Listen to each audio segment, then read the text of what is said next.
안녕하세요. 오늘 예산론 수업 중간고사 바로 직전주 영상이라고 생각하시면 되겠습니다.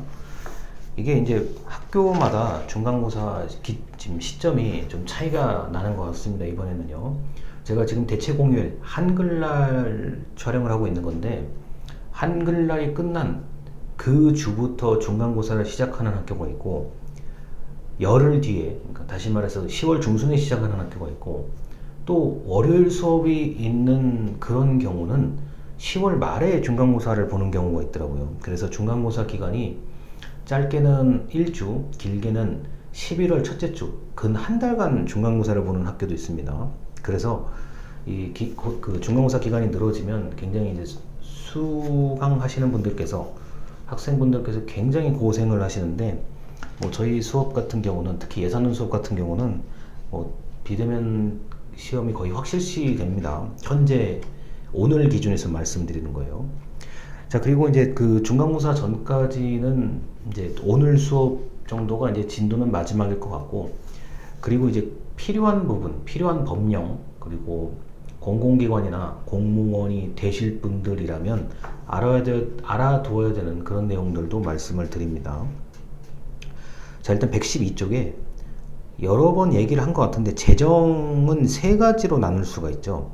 아주 크게 보면요, 우리나라 재정은, 자, 첫 번째 국가재정, 그 다음에 지방재정, 그 다음에 지방교육재정이라고 있습니다. 자, 지방교육재정은 우리가 초중고등학교와 같이 사실상 의무교육을 해야 되는 곳에 필요한 돈이기 때문에, 정부에서 지방교육재정은 그냥 뭐 바로 주는 돈입니다. 그리고 지방재정에서도 지방재정이요, 예를 들어서 서울특별시 같은 경우도 서울특별시 교육청에 그냥 주는 돈이 정해져 있어요. 이거는 뭐 이런다 저런다 어떻다 저떻다 이렇게 얘기하는 게 아니라, 지방교육재정은 할당된 양이 있기 때문에 바로 이제 그 분리를 시킵니다. 자, 그런데 이제 112쪽의 그림을 보면은 국가재정과 지방재정을 보면 일반회계 특별회계 기금, 그리고 지방재정도 일반회계 특별회계 기금 이렇게 되어 있습니다. 자, 원리가 같아요. 원리가 같은데 금액의 차이가 있는 것이고, 사용하는 곳, 그런 그 세부적인 부분의 차이가 있는 겁니다. 자, 이 책에서는 국가재정을 기준으로 설명을 드리는데, 다시 말씀드리지만 원리는 거의 비슷해요. 왜냐?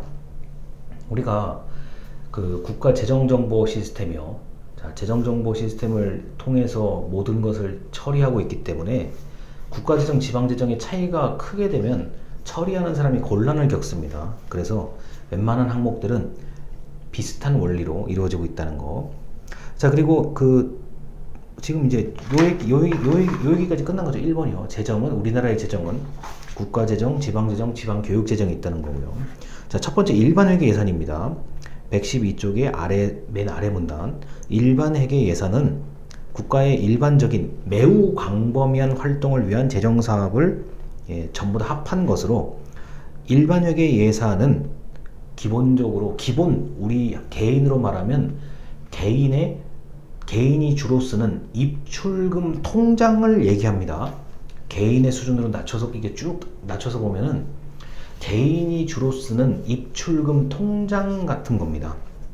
자, 그래서 일반회계 예산은 행정부가 먼저 예산을 기획하고, 그 기획 편성된 것을 국회에다가 넘기면 국회는 그것을 심의하고 국회가 예산을 성립합니다. 성립되면 그것을 바탕으로 행정부는 집행을 하고, 모두 집행이 끝나면 국회의 결산, 감사원의 회계 검사를 하게 됩니다. 자, 이렇게 해서 사실상 세금을 가지고, 세입은 사실상 세금이죠. 조세 수입을 가지고 충당한다. 그래서 일반회계에 속하는 정부의 수입은 국고에 모두 다 모아놓은 다음에 그 다음에 나간다는 거. 이게 바로 이제 국고의 한 번에 통일성을 갖춘다는 얘기죠.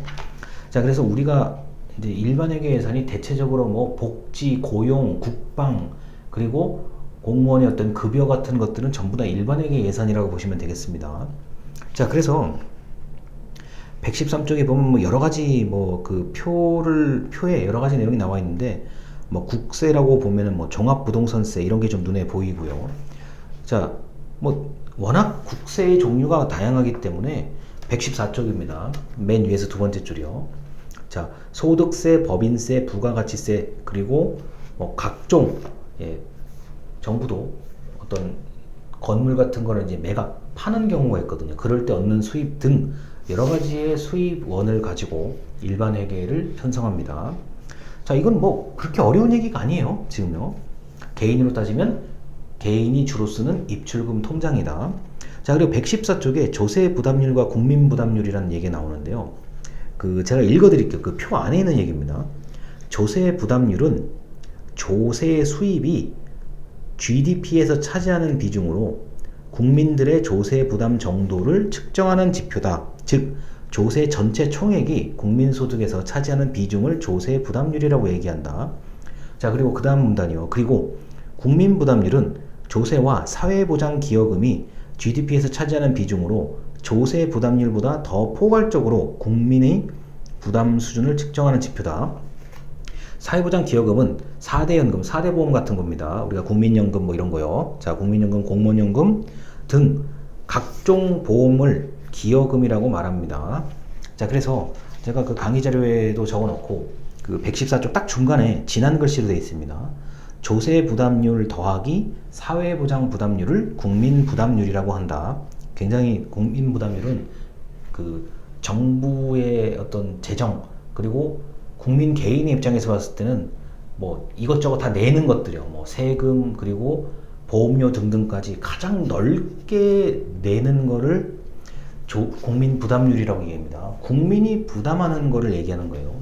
자, 왜냐면 사회보장, 4대 보험 같은 경우는 사실상 뭐 내가 그 돈을 만져보고 내는 게 아니라 기본적으로 다 이제 차감되는 형태이기 때문에 그 사회보장 부담률을 일종의 조세로 보는 경향이 강합니다.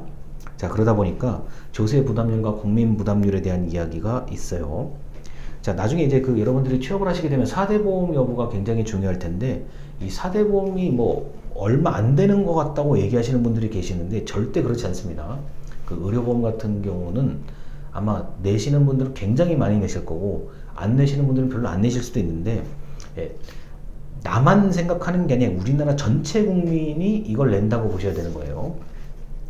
자, 그래서 조세 부담률 같은 경우는 우리나라가 OECD 기준에 맞춰보면 우리나라의 조세 부담률이 낮다라고 이제 보통 얘기를 하는데 그건 이제 통계적으로 그리고 그 OECD와 비교했을 때는 낮은 게 맞습니다. 그런데 만약에 이게 일반적인 여론에 우리나라의 조세 부담률이 낮은 편이다 이야기하면은 아마 거의 대부분의 국민들이 동의를 하지 않을 거라고 봐요, 저는요. 왜냐하면 전체 국가와 다른 OECD 국가와 비교를 해서 생각한다기보다는 조세의 가장 큰 특징은 내 돈이 나간다는 걸 생각하기 때문에 내 돈이 국가에 들어간다는 걸 99.999%를 생각하기 때문에 조세 부담률이 대한민국이 OECD 기준으로 봤을 땐 낮은 편이다 라고 이야기를 하면 아마 믿지를 않을 뿐더러 굉장히 욕을 먹을 가능성이 높습니다. 그래서 교과서적으로 그리고 통계 수치에 근거했을 때 낮은 편이다 이렇게 알아두시면 됩니다. 자, 그리고 세출 예산은 세입의 반대죠. 자, 내 통장에서 돈 나가는 듯이 국고에서 나가는 걸 얘기하죠. 우리가 가장 이해하기 쉬운 거예요. 115쪽이요. 자, 공공질서, 통일, 외교, 국방, 교육, 환경, 사회복지, 보건, 농림수산, 통신, 과학기술 등 이런 것들이 모두 국고에서 모두 지출되게 됩니다. 자, 그리고 116쪽입니다. 특별회계 예산이요. 116쪽의 중간입니다. 특별회계 예산이란 국가의 회계 중에서 특정한 세입으로 특정한 세출에 충당하는 것을 말한다. 자, 특정한 목적을 가지고 세금을 걷어서 특정한 목적에만 지출하게 되는 특별회계 예산인데, 자, 이게 그 예산 단일성 원칙의 좀 예외라고 보시면 돼요. 우리 116쪽에 맨 아래 작은 글씨 각조 1번에 보면은 예산 단일성 원칙에 위배된다는 표현보다는 예산 단일성 원칙의 예외라고 보시는 게 정확합니다. 그래서 특별회계 예산은 그 일반 회계와 좀 다르게 여러분들 개념에서 봤을 때, 그리고 저 같은 개인의 개념에서 봤을 때는 통장이 하나 더 있는 거예요. 사실 하나가 아니라 여러 개의 통장이 따로 있는 겁니다. 그래, 나는 여기에만 쓰기 위해서 통장을 하나 더 만들 거야.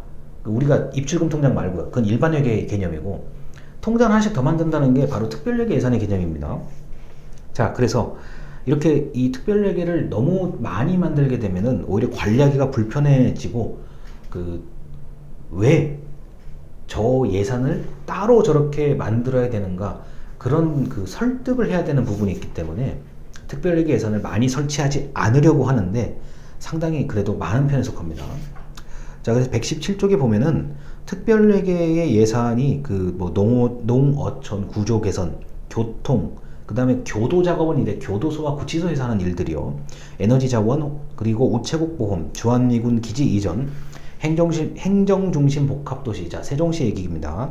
혁신도시, 국가균형발전 등 굉장히 많은 것들이 특별회계로 분류가 되어 있습니다. 자, 그리고 118쪽에 보면은 맨 위에 줄에 양곡관리, 우리가 쌀을 좀 사서 보관하고 있죠. 자, 그리고 조달, 우리가 이제 정부에서 물건을 좀 한꺼번에 대량 구매할 때 조달청을 통해서 하는 것들, 자, 우편사업 등등이 있는데, 이 특별회계는 각각의 어떤 특별한 뭔가 이유가 있기 때문에 국회에서 이거를 국회의 동의를 받아서 만든 거거든요. 그래서 이러한 예산은 반드시 특정한 목적에만 쓰여야 된다. 여기서 말하는 특별이라는 것은 특정됐다는 얘기요. 자, 특정된 항목을 가지고 특정된 곳에만 써야 되겠다는 얘기이기 때문에 이런 정도 수준에서 알아두시면 되겠습니다. 자, 그리고 기업 특별회계 예산이라는 게 118쪽에 있죠. 이거 방금 말씀드렸던 우체국 같은 경우, 그리고 양곡 관리, 쌀을 관리하는 거, 이런 거 등등. 그리고 119쪽에 맨 위에 보면 책임운영기관이라는 게 있어요. 자, 책임운영기관은 특정한 기관은 좀 자율성을 가지고 알아서 경영을 효율적으로 해라, 이런 의미가 바로 책임운영기관이고, 제가 지금 동시에 가르치고 있는 공공기관론이라는 수업에서 공기업이요. 공기업에서도 이 책임운영기관을 다루고 있는데 그렇게까지는 아실 필요가 없고, 특별회계 예산이 여러 가지의 종류가 있다는 거.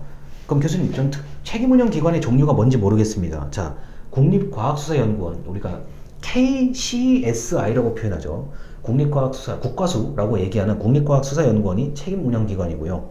자, 그리고 국립재활원, 몸이 아프거나 다쳐서 이제 재활이 필요한 분들에게 정부에서 재활을 지원해주는 국립재활원이라는 곳이 있고요. 그리고 국립문화재연구소 같은 것들, 전통문화재입니다.